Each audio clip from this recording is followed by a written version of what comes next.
Hey, what's up, everybody? How is everybody doing? Hopefully, more blessed than stressed. Welcome to another edition of Bars to Bricks Ministries. This is going to be one of them prison vids with your favorite felon, the Rev. Dr. Kev. So please like, share, subscribe, comment. I want to hear from you. I want to express before I get started some of the things I cannot prove, but this is, people aren't stupid and they know what they were doing, and I have my beliefs. So, without further ado, let's get into it. So in 2015, I literally got evicted from a prison. Yep, you heard it, evicted. On emergency transfer on a bus. Wasn't even on a transfer list until like 5-6 o'clock at night, something like that. It was like maybe earlier. I think it was count time when they called into the cell and right before dinner, and how many boxes, I thought joking and everything, like, no, really, for real. Transfers on a Wednesday. Transfers don't happen on Wednesdays, they're Tuesdays and Thursdays. We were emergency on a bus, or on a in a van. You transporting the buses usually, but we were taken to the hub by van, and then onto a bus and up to Lansing. Now, let's go back to a little bit prior to this incident. So, when I was in prison, when I first went down, I was not trying to really do right at all. I wasn't trying to, I don't know. I was, but I wasn't, trying to help people. I've never really liked bullies. And I don't care what someone did to get to prison or whatever. If they're not messing with you, not in your space, not disrespecting you, like up in your, man, let them be. Now if they think they're tough, you want to go try to take something from one that was tough, it'll fight back, then yeah, heck yeah. But anyway, I've never been one for bullies. And then there's also the fact that when you're a Muslim or when you're Hispanic, any type of, especially the Mexicans, very tight racial group. A lot of the black groups, a lot of the, not every black guy is in a gang, of course, but the majority of the black guys coming into the system were part of a gang. So a lot of times their gang people would kind of look out for them, help them out when they get somewhere or whatever. Same way with the white guy if they were in the gangs, but less likely was the white guy to be involved, affiliated with any organizations or whatever prior to going into prison than some of the other races. And anyway, so me and a couple other guys decided we kind of wanted to change that. And we started this organization. And the organization was originally, we were out to kind of like stick up for those guys that wouldn't stick up, that couldn't, like the old guy that's in a wheelchair, don't bother nobody, someone just go beat him up and take his stuff for no reason. Like that. People coming in, white guys coming in, we try to have little care packages. We hook up people with, soap, shampoo, maybe a couple soups, some coffee, a little bit of a welcome. Here you go, a cup, something to drink out of, because you don't get that. You got to buy it, and you can't just buy it. It's you order it, and a couple weeks later you'll get it. So anyway, this organization grew and grew. I didn't take the original lead position. I was more administrative and everything. Time progressed. People got recruited. A lot of people got recruited on false pretenses. One of the founders turned out to be not at all what he presented himself to be. In fact, he turned out to be a yellow-bellied sissy check-in rat, and caused a lot of problems. And of course, not being in the same facility with the hands-on and seeing stuff. I was in Hutch when he was taken off the yard. There was only like me and one other dude, the other founder, that stayed on the yard in Hutch behind the walls. They were all taken off the yard. Rob and all them had to check in. So, but we stayed. We wasn't going nowhere. We held our ground, and it wasn't us that had the issue with. And the people that was involved, it was a religious group, a white religious group. But anyway, though, we'll leave it at that. But we went back and forth, and anyway, a couple facilities later, end up running back into the guy. Still, I'd heard rumors something happened in Lansing. He was there. Plus the stuff in Hutch. The stuff in Hutch get taken off the yard. I mean, people getting stabbed, hit in the head with bricks, blocks when they're asleep, and come up, stick them in their sleep, stab them in their sleep, or whatever. It was brutal. But I mean, if you want to start some heat in the kitchen, you gotta stay and attend the cooking. And although I didn't start the heat, I mean, if it involved my organization and someone in it, and I still don't even know what the root cause was for sure. I've heard several stories, and probably the truth is somewhere in between. And something had happened on the yard one night, and I was the head baker, and I also did catering. So sometimes I work 12, 14, 16 hours in a day to get some catering stuff out, and so I didn't go to yard. And obviously those nights I was at work. I just got off work right at yard time and shower time too. After all them long hours, plus I had to get up at 3 o'clock in the morning to do it again next day. So anyway, I wasn't out of yard. Then there was all that crap. Well, I know it's had something to do with, we had a riot, and it didn't even concern us.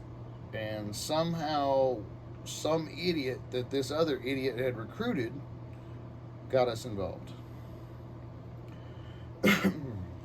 Anyway, that was a very brutal, that was a nasty riot. That's for a whole nother video. So anyway, I run into this dude back in El Dorado. We we get along, but we're still, I don't know, we still have issues. There's some tension between us. And we kind of worked it out. We coexisted. We got along. There was always that underlying tension, but also part of it was because he was recruiting just a bunch of heavy hitters and enforcers and people that we don't need warriors. We are an organization to help other people. Why do we need soldiers and warriors? And but anyway, and at first he was like, well, we got to have people to go and defend them guys, and because we don't want to, always lose. And yeah, and but it went way, way south.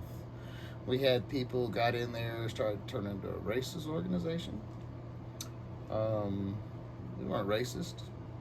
We've had some mixed guys actually in society. We got a guy in Hutch that was mixed. I think he's still there.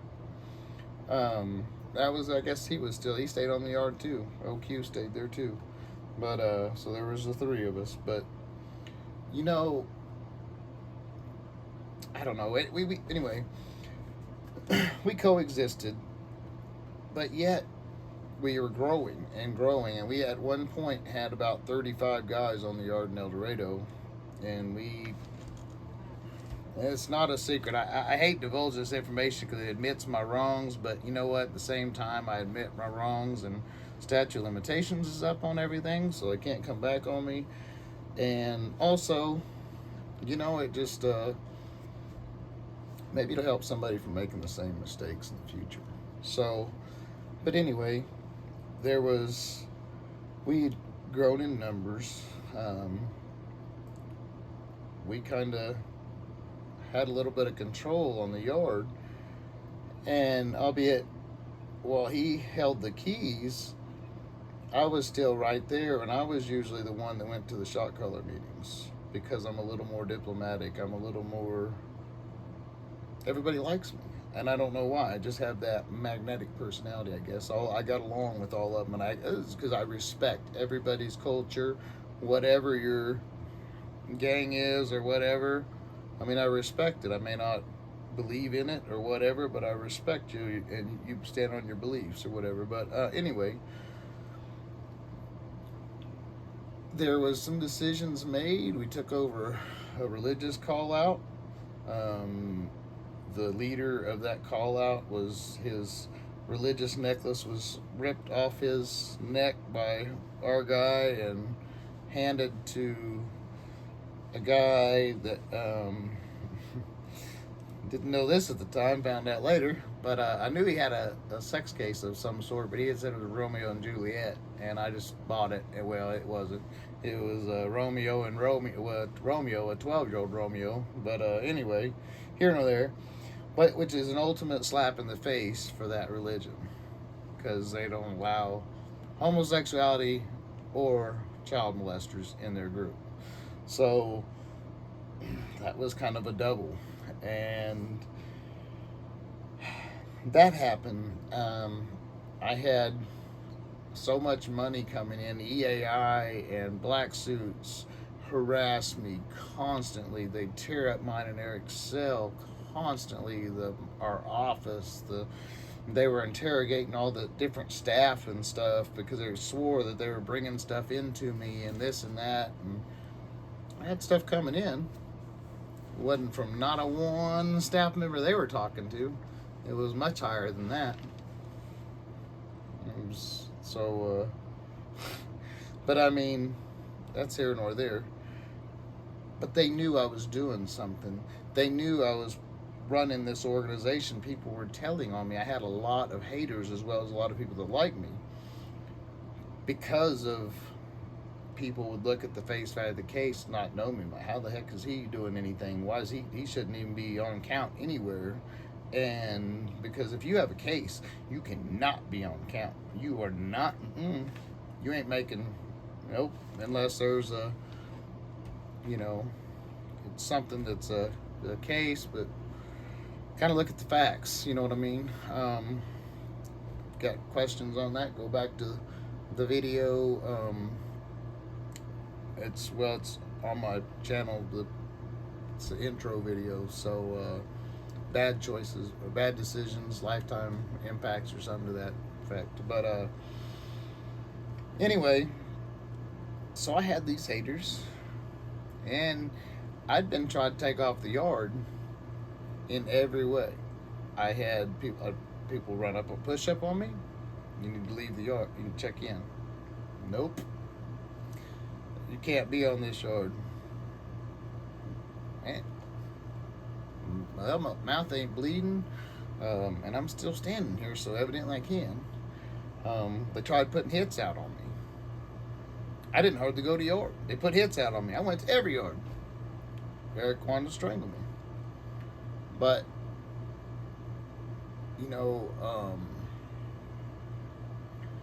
so they knew things were going on. The EAI would interrogate me, this and that. Anyway, I had the hit put out on me. That didn't work. It ended up backfiring. The people tried saying I had a cell phone and was trading it. I was sending it down to the dude down the run, and for exchange for some booty from his black cellie. And him and Eric were switching cells and all that. This was somebody's story. Me and Eric actually got drug into We got strip searched right out of a board meeting with JC's. Strip searched, interrogated, the whole nine. The EAI can follow through the whole nine. That was one of them cases. Don't take my word for it at all. First of all, y'all got cameras everywhere. Rewind that beautiful bean footage and check it out. Second of all, every night at 9:45 count, there's an ID, standing ID count. They look at the ID. They have the roster. Who's there? They match to the names. No swapping cells. And then y'all fools crazy. But anyway, that's just some dumb, ludicrous. But anyway, it's how crazy it got. It got. There was people trying to bring people in that I knew would probably push away from the organization because they were bad seeds, and that this person knew that they would come back in a physical or violent way, and it never worked out for him. And in fact, one dude, I had a couple of my guys are now doing extra time. There's one of the guys is still in prison because of one of the idiots that this idiot tried to get, and it started problems and stuff, and so we had to take him off the yard. And I'll tell you what, he didn't want to go. He got beat up, go to the hole, come back out, not even make it to the cell house, get beat up in the gym on the way through, go back and come back out. And the third time he got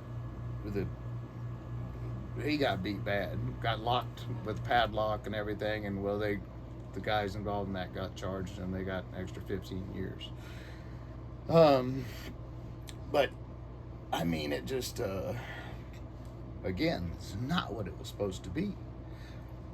But EAI couldn't prove none of this, and EAI is Kansas's I&I. It's they're commissioned by the KBI and Encroachment Apprehensions and Investigations Unit. They are actual police officers. They're jurisdiction of the state of Kansas. They think you're sending contraband or something into a facility, or think someone's sending you something to escape, or anything. They think something illegal is going on that concerns someone in that prison, someone on parole, anything like that. They can come to your house and search your house. Yeah. But anyway, all they had was people saying this, saying that, but they had no evidence. Well, it turned out that, I'm just going to go ahead and put Freedom out there because Master Splinter Rat's already been put out on blast by Eric. So Master Splinter Rat, I uncovered that he was behind the hit that was put out on me. He was behind the dude that was in the altercation. We ended up having to take off the yard. He was in behind another guy that caused problems. He was behind a whole bunch of stuff because he wanted that spot, the president's position, because he was stealing from the food stand, and he got caught, and then I caught him again, and it's like, bro, you gotta have a hustle. If you got a hustle, and I don't understand, he had a minimum wage job, he had all this money, he didn't need it, and he's taken away from the people, because the JCs, all the money we made, it went to charities, it went back into the community, back in the prison. We bought weights, we bought basketball scoreboards and stuff, all sorts of sports equipment. We bought all sorts of stuff for the facility, and plus we gave to charities, Cancer Walk, Reaching Out from Within, all sorts of different Victims Advocates Fund, all sorts of different stuff we donated to, and this was taking money from. And I told him at least be a little bit smarter about it, and because he was just being white, and he got all pissed at. But anyway, he wanted the president spot, this and that. But I finally uncovered his crap, and I went to everybody, all his people, and I hollered at him, and I let him know, here, check this out. I know this happened, this happened, this happened, and he's guilty. And of course, we met the like couple nights, maybe it's less than a week before I got transferred. And I couldn't make a decision. The next morning, me and Rob walked through the gym as I was going to work. Eric walked on ahead and went in, and me and Rob were talking, and he's like, "So we take him out?" No, man, it's only going to end up bad. It's going to come back on me. So I shut down the green light on this dude because, I mean, I knew it was going to end up bad. And little did I know, it was too late. So me and Eric, every night, we come in for count time. That's when we ate dinner, took a nap, and we just chill. People would go to dinner and all that. We never went to chow. We ate in our house. We made our own dinner. But for 5 years, we didn't eat in the chow hall but once on accident. And that's a funny story. But sitting there, they called for boxes. Here's the kicker. When I got on that van, and there was 3 of us that day that got shipped to Lansing on that emergency transfer. And I'm sitting there with one of the fellas, and we see these big, fat, huge manila envelopes. I mean, the big, huge one. This thing was just fat. Like, and I laughed. I said, "What's that? Be my EAI file?" And I'm laughing. It ain't a joke. It ain't a game. That was my EAI file.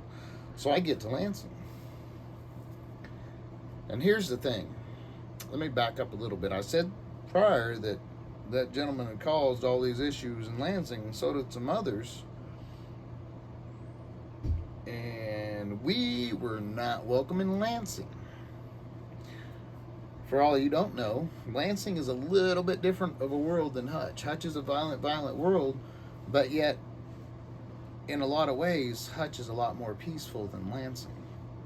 There wasn't a day that went by in Lansing that I didn't hear at least one fight code. Usually saw fight or aftermath thereof every day. A lot of times they didn't even have to leave the cell. You right on the run. Very, very violent place. In fact, the days you walk to chow or something, you didn't walk around brain matter or somebody laid out on the ground in a pool of blood, those were the days you turn around and you walk your ass back to the house and get you a soup.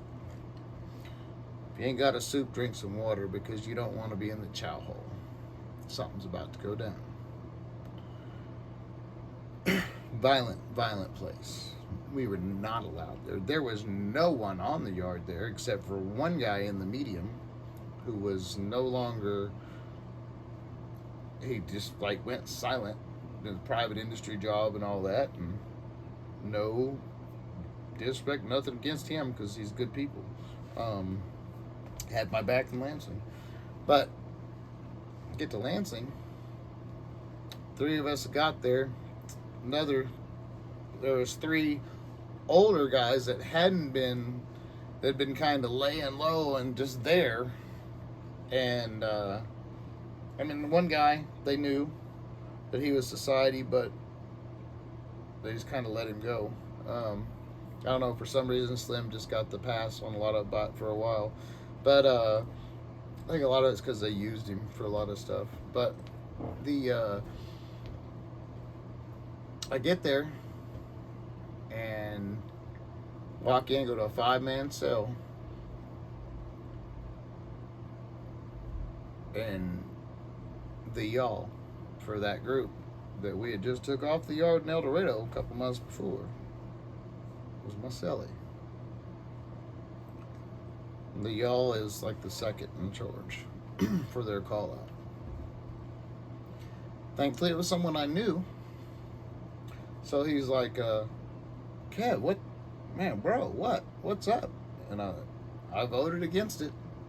And I told him it was personal issues between your guy and my guy, and it turned into group issues somehow. I don't know. They lost, and they didn't do nothing about it. And he said, nothing? I said, nope. And he said, oh, well, then, he said, then all of them need violated. They're in the wrong. But anyway, besides that, the fellas said, we got to go out to yard tonight. We need to meet on the yard.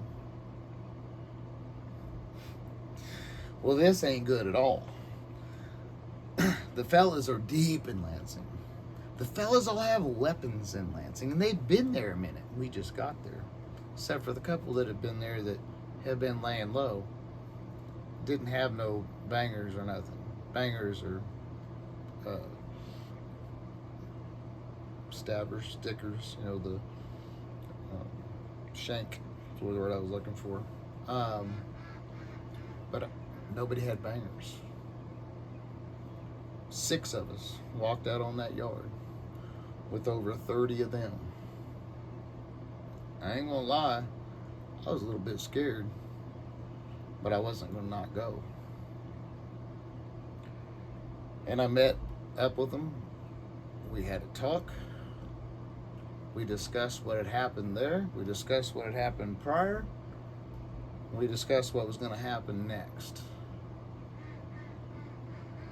As long as that guy that started them problems, I laid him down and I took the keys, peace was going to be made and my guys weren't going to be harmed and we're going to be able to walk that yard.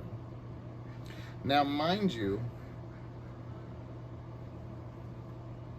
neither group did we have a whole lot of outside backing. I had the unusual outside backing in one of the tops for the GDs is one of my homies. Good people. And he was up there. So I know when everything goes down, he has my back. When that hit got put out on me in El Dorado, he was my next door neighbor. He had my back. Along with Eric and everybody else. I had a bunch of people had my back. That was awesome. It wasn't even just my guys. You know what's crazy is it wasn't even half of my guys out on the yard when I had the hit out on me. It was Eric and his call out, and it was other people, some GDs, a couple Crips. You know, it just, these aren't people in some Serranos. But now here's the deal in Lansing. Both groups are allies with the Serranos. So now they're not on either buddy's side. We're extremely outnumbered. Because them 30-something, that's all that could make it to that yard. There's way more than that on that compound. Us that made it to the yard, we were all that was on that compound. So there was that fear. But we came out unscathed. But here's my belief. El Dorado tried to kill me. KDOC tried to send me off to my death. They wanted to be like, well, okay, you don't want to admit you're a part of this group? You don't want to this and that? We'll see. Because they know. They know when groups aren't allowed to walk a compound. Because when these sissy-ass people, when they tell. And so they know. But I got to Lansing, and I just know, I don't know. I had that feeling, because I asked why I was transferred. I went to my unit team, asked why I was transferred. He's, you got to talk to I&I, or EAI. So, well, no. You talk to the EAI.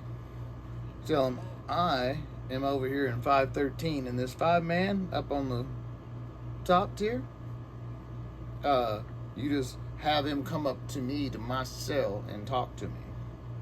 I'm not going nowhere to meet the people in private. We're not talking in an office. We're talking out in the open. I don't care if we talk out on the run, on the flag here. We're not talking in your office, nothing. But I want to talk to him. So I'm in my house. I'm in a 5-man cell. We're chilling.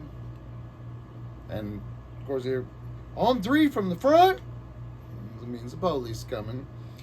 And then people, of course, EAI, EAI, you know, yeah, top dogs and all that. But he gets to my house and he stops. And he says, Mr. LaBelle? Yeah? I said, I'm Lieutenant Luck from EAI. And, well, you wanted to talk to me? I said, well, yeah, I want to know why I'm here. He said, well, you were transferred out of El Dorado because you were a threat to the safety and security of the facility. I said, say what? He said, you were a threat to the safety and security of the facility. That's why you were transferred out. He said, they say you'll never go back to El Dorado. Ever. You can't even drive through there on the bus. Man, I'm like, that's crazy. Says lies. All lies. And he said, well, there's a lot of lies here. And he had that. What was in the envelope is now a fat file. And there's all these Form 9s. Form 9s are your information forms for stuff, for your request to staff member. Snitch forms as well. That Form 9mm is a bad mamma jamma. Let me tell you. There was also rat rating forms that this man was so nice to let me see. One of them come from the Master Splinter Rat, and he was rated. There's actually a rating system on them, the snitch forms, and he was rated at the top. Always super reliable or whatever it was, but there's like a 4 or 5 step rating, and like never reliable, don't know, reliable, and a couple in between, he was the top rated, but and you got to understand, Master Splinter Freedom Rat, I trusted. I'd let in my inner circle, although he wasn't part of the organization. There was times that he was in the room and I didn't make him leave when I had other people there and we were discussing group business, because I thought I could trust him. I thought he was somebody solid, loyal. Man, guess not. Definitely not. But, and several others had just told on me enough. And then I was trying to start my own call out in El Dorado. Caused a big friction with Chaplain. He didn't like it because it was biblical, and he's not, so it didn't quite fit in. He wanted to bring in his Antichrist volunteers, and no, I wanted to teach people what the Bible says and how to interpret the Bible themselves and how to read the Bible themselves. Well, the chaplain did not like that at all. But anyway, so it was a culmination. But they transferred me out to the very, very worst place. Most people, that would have been a death sentence. A lot of people, that would have been a death sentence. Thankfully, I've calmed down and I've gotten older, and I can think things through a little more. And so when I was sent there, I had people like, man, no, I wouldn't even say, this and that. And, I mean, come on now. I'm not going to deny a group that I started for one. For another, if you got a problem with my group because somebody was a rat or somebody checked in or whatever, I don't care what your group is. I don't care how big your gang, how tough your gang, how badass, how street. Y'all got people that checked in. Y'all got people that ratted. I mean, I just got big groups out there on Nat Geo, their face all blurred out. They're telling the whole thing, telling all from PC, because that's the only place they can live. It's crazy. So why are you going to hold everything against us like that? And they kind of, well, that's a good point. And they also understand politics and how organizations run and votes run. I didn't vote for their call out to be taken over. To me, it was dumb. That was personal issue. It had nothing to do with the organization. I lost the vote. The other guys that were standing there with me, they didn't have nothing to do with it either, except for the follow through because we told them to. So they were just following directions.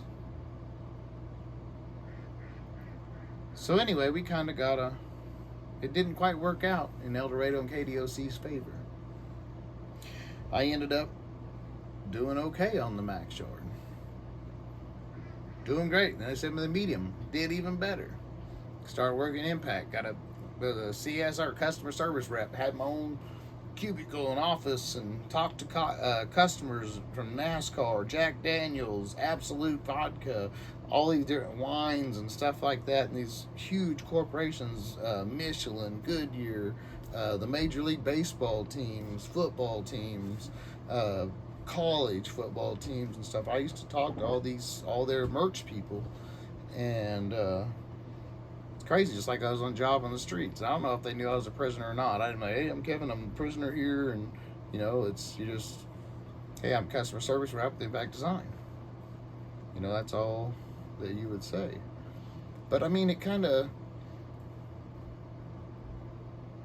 had to irritate them, I'm sure. Anyway, that's my story. That's how they tried to kill me when I was in prison. But you know what? I think they were kind of like trying to beat me at my own game. Like I said, they were... Because it's bad to say, especially my old thinking. That's how I'm thinking. Oh, all right. Oh, you don't have no part of this? Oh, then you don't have no problem going here then. Well, I guess we're going to see what the truth is. Well, I know some of the El Dorado staff, a lot of other Kansas correctional officers, future, past, present, watching my channel. Cat's out of the bag. I was helping people, but I still had the organization. Although it wasn't supposed to be what it turned out to be, it is what it is. Can't go back and change it. But, do I have regrets? Oh, absolutely. Absolutely. Absolutely. Because in a lot of ways, all that I gained in Lansing, I would have thrown away for a second to stay where I was at with my little brother there in El Dorado, running that organization, teaching classes, bringing volunteers in, bringing more business owners in, bringing more people in that help give people a chance and teach something so they can know another way. So, but you know what? Again, I can't go back. And it's unfortunate right now as I'm trying to get back in the KDOC to volunteer. This STG, Security Threat Group, Gang Point, is what is interfering with me getting back in right now. A couple people up in Topeka are blocking.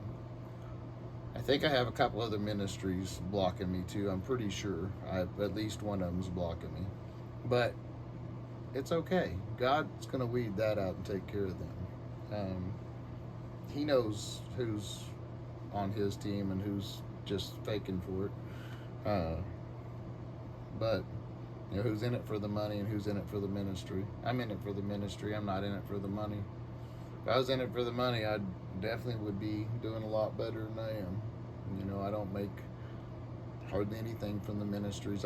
What I take in donations usually goes right back out to help other people. If I have a impending expense that has to be taken care of, then I'll pay myself and pay that bill.